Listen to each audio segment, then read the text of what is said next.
Time for maximum pressure. That's the message from American Congressman Ed Royce as the House Foreign Affairs Committee he leads pushes for tougher U.S. sanctions on Chinese institutions that aid North Korea's economic activities.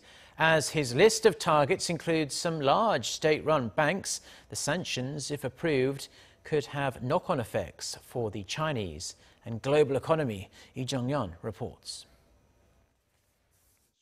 Members of Congress and U.S.-based North Korea experts are calling for firmer actions by U.S. President Donald Trump to really up the pressure on the regime.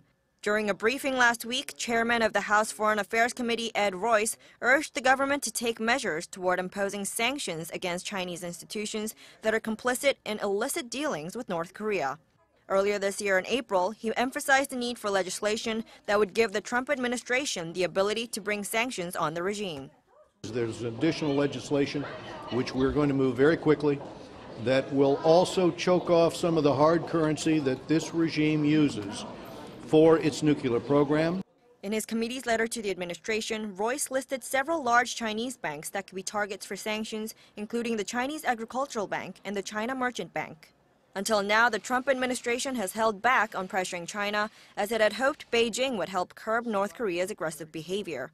Back in July, Trump tweeted that he is very disappointed in China for doing nothing with North Korea, and the U.S. placed sanctions on a small Chinese bank, a Chinese company, and 2 Chinese individuals because of their ties to North Korea.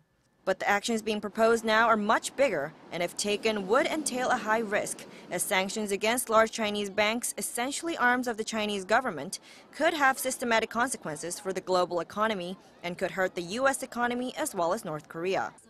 But as North Korea picks up the pace of its nuclear program, Congress and North Korea experts are calling for the Trump administration to also change pace rather than relying on previous tools.